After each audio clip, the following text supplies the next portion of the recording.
नमस्कार, स्वागत है आपका हमारे इस YouTube चैनल पर। मैं मुनमुन श्रीवास्तव आपका हार्दिक अभिनंदन करता हूं। आज हमारे साथ हैं प्रोफेसर रमेश कुमार, जो कि प्रोफेसर हैं department of Germanic and Romans studies Delhi विश्वविद्यालय में, जो कि फॉरेन लैंग्वेज में कई कोर्स करवाता है। स्वागत है प्रोफेसर रमेश कुमार हमारे चैनल पर। धन्यवाद।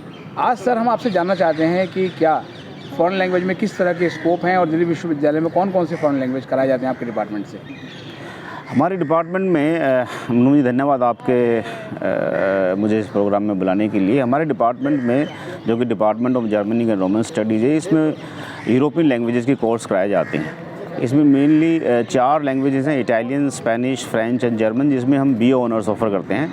फिर मास्टर्स कोर्स भी इसमें ऑफ़र करते हैं और बाद में हायर स्टडीज़ के लिए भी हम इसमें जाते हैं। हालांकि हमारे पास एक पोर्चुगीज़ कोर्स भी है, जो कि पार्ट टाइम होता है। मेन कोर्सेज हमारे इन्हीं 4 लैंग्वेजेस में होते हैं।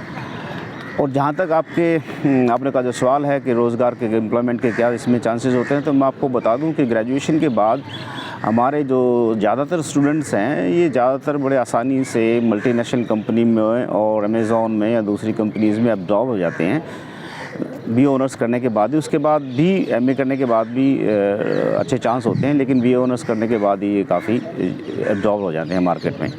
इटालियन में मैं आपको बता देता हूँ कि इटालियन लैंग्वेज में पिछले कई सालों से बड़ा इंटरेस्टिंग बात हो रही है कि हमारे ग्रेजुएशन के बच्चे ज़्यादातर अमेज़ॉन में एब्जॉर्ब हो जाते हैं और वो उसके बाद कई उसमें से MA वगैरह भी नहीं करना चाहते हैं।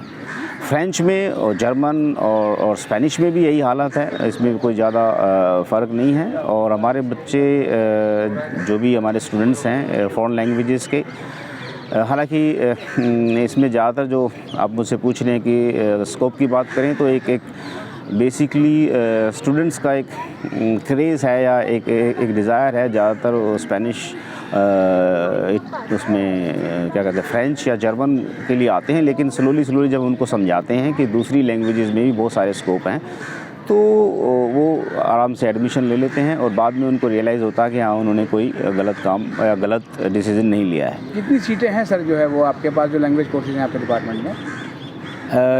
इस वक्त हमारे पास तकरीबन 49 के करीब सीट्स होती हैं। कुछ जो सुपर हर लैंग्वेजेस में, चारों लैंग्वेजेस में BA ऑनर्स की, और जो कुछ और सुपर नुमेरी सीट्स वगैरह लेके तकरीबन 60 के करीब बच्चे हो जाते हैं हमारे पास एक क्लास में। सर आपने ऑनर्स बोला, ऑनर्स मतलब आपके यहाँ जो ये जो फॉरेन लैंग्वेजेस के कोर्स हैं, इनमें BA ऑनर्स होता है? BA ऑनर्स होता है, ग्रेजुएशन फॉर 3 इयर्स। वो BA ऑनर्स आप उसको कह सकते हैं हमारे पास इन्हीं चारों लैंग्वेजेस में। इनकी सर फीस कितनी होती है?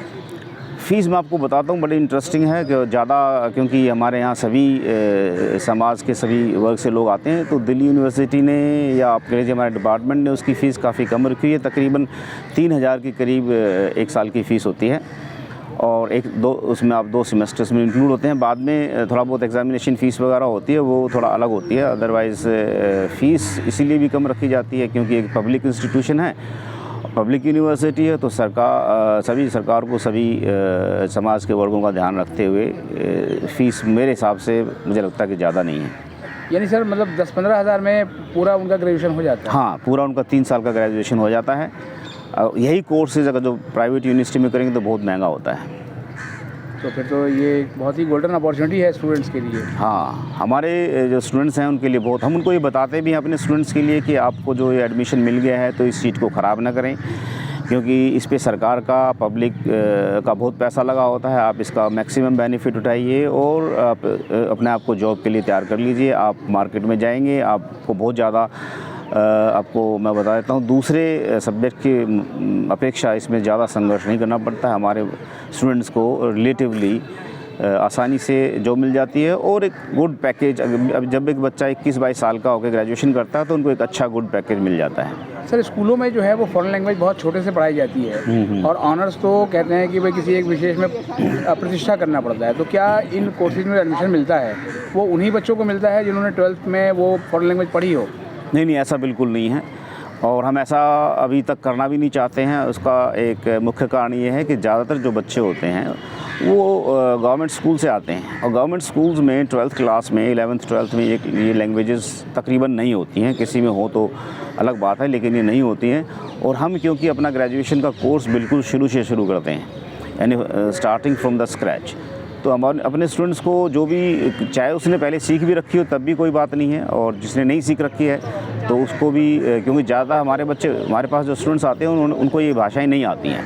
कुछ 2 4 3 बच्चे आ भी जाएं तो हम उसके लिए क्लास उनको वैसे ही रखते हैं, और वो भी बहुत सारे उनका लेवल जो होता है ग्रेजुएट उसमें 12th में वो उतना अच्छा नहीं होता है कि वो यहाँ पर आएँ। हम अपने स्टूडेंट्स के लिए शुरू से शुरू करते हैं, और उनका लेवल हम एक यूरोपियन फ्रेमवर्क है। मतलब सर पूरा वो जो बेसिक से सिखाते हैं, बिल्कुल ABCD से सिखाते हैं। तो सर सीख जाते हैं बच्चे ये 3 साल में पूरा लैंग्वेज में, मतलब ऑनर्स करना बहुत बड़ी बात मानी जाती है। बहुत अच्छा सीखते हैं, बहुत ये देखिए, हमेशा किसी भी क्लास में आप जाएंगे तो कुछ ग्रेडिंग आप कर सकते हैं, हर स्टूडेंट्स की एक जैसे नहीं होते हैं, लेकिन ज़्यादातर बच्चे बहुत अच्छा आसानी से सीख जाते हैं, क्योंकि हमारे स्टूडेंट्स हैं, हमारी एक अप्रोच है how to teach a foreign language. ज़्यादातर जो हमारे टीचर्स हैं वो इसको अडॉप्ट करते हैं, और शुरू से सिखाने का एक फ़ायदा ये भी होता है हमारे स्टूडेंट्स को कि हमारा एक ग्रुप फॉर्म हो जाता है, और वो ग्रुप जब फॉर्म हो जाता है तो उसमें बहुत ज़्यादा डिफरेंसेस नहीं होता, एक्सेप्ट सम केसेस कुछ स्टूडेंट्स अगर बीच में ड्रॉप आउट कर जाते हैं किसी कारण से, या वो नहीं आते हैं तो वो देन दे लैग बिहाइंड। तो सर जो है वो प्लेसमेंट की सुविधा जो है डिपार्टमेंट देता है या फिर कंपनियां डायरेक्ट आती हैं? कंपनियां हमें भी कांटेक्ट करती हैं, और दिल्ली यूनिवर्सिटी का एक प्लेसमेंट सेल है उनको भी कांटेक्ट करती हैं। तो हम अपने स्टूडेंट्स को जैसे ही कोई प्लेसमेंट कंपनीज़ हमारे पास आती हैं, एक डेट होती है, अपने स्टूडेंट्स को बोल देते हैं कि वो वहाँ पर रजिस्टर करें, और कंपनीज़ के जो लोग हैं यहाँ पर यूनिवर्सिटी में आते हैं, उनसे बात करते हैं स्टूडेंट्स से, और जो स्टूडेंट्स उनको अपने योग्य लगता है उसको रिक्रूट करते हैं। बीते सालों में सर जो फॉरेन लैंग्वेज के स्टूडेंट्स हैं जिन्होंने ऑनर्स किया है, उनको कहाँ प्लेसमेंट्स मिली हैं? देखिए, बहुत सारे प्लेसमेंट हैं। अभी जो हमारे पुराने कई स्टूडेंट्स हैं वो थॉमसन में भी हैं। आजकल जो बेसिकली कोरोना की वजह से बीच में कुछ समस्याएं आई हैं प्लेसमेंट में, लेकिन ज़्यादातर हमारे अमेज़ॉन में बहुत सारे स्टूडेंट्स जॉब कर रहे हैं। ये 3-4 शहर हैं, उसमें आप देख सकते हैं हैदराबाद है, बेंगलोर है, अहमदाबाद में भी है। यहाँ पर हमारे जो NCR एरियाज़ हैं इनमें भी कंपनीज़ हैं जो हमारे स्टूडेंट्स को अब्जॉर्व कर लेती हैं, और प्लेसमेंट अभी तो बहुत अच्छा है फॉरेन लैंग्वेजेस में। और मैं आपको एक इटालियन का बता देता हूँ कि हमें तो कई बार मास्टर्स करने के लिए अपने रेगुलर स्टूडेंट्स भी नहीं मिलते हैं, क्योंकि उनका प्लेसमेंट हो जाता है सभी का। तो सर जो शुरुआती जॉब उनको मिलती है स्टूडेंट्स को, तो क्या वो ट्रांसलेटर की होती है, किस तरह की होती है? असल में ट्रांसलेटर आप उसको कह सकते हैं। बेसिकली उनका जो मकसद होता है ना, कुछ कंपनियाँ जो हैं वो बेसिकली क्या कहते हैं उससे, जो अकाउंट कंपनी है या रिसोर्स करती हैं, एनालिस्ट वगैरह होती हैं, अकाउंट से रिलेटेड होते हैं, बैंकिंग से रिलेटेड होते हैं, तो ये उनको किस तरीके से इटालियन से इंग्लिश में या इंग्लिश से इटालियन में उनको, या फ्रेंच से इटालियन में, फ्रेंच से इंग्लिश में या इंग्लिश से फ्रेंच में किस तरीके से सामने वाले को कम्युनिकेट करना है, ये उनका मेन जॉब होता है। तो शुरुआती सैलरी लगभग कितनी एक स्टूडेंट को मिल जाती है sir BA honours in foreign language में करने पर?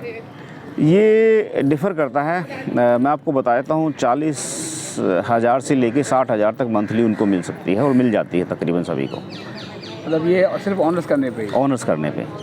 फिर तो ये बहुत अच्छा कोर्स है। ये बहुत अच्छा कोर्स है, और ये एक किस्म से आप इसको स्किल भी कह सकते हैं। फॉरेन लैंग्वेज सीखना, यहाँ पर जो हमारी 4 लैंग्वेजेस हैं, ये एक स्किल डेवलपमेंट आप इसको कह सकते हैं, क्योंकि फॉरेन लैंग्वेज सीखने के बाद आप जो कंपनीज़, मल्टीनेशनल कंपनीज़ हैं, उनको वो ऐसे स्टूडेंट्स को एब्जॉर्ब करती हैं जो बाईलिंगुअल हों, 2 या 3 लैंग्वेजेस में कम्युनिकेशन कर सकते हों, तो इसकी वजह से उनको ये अच्छे पैकेज मिल जाते हैं।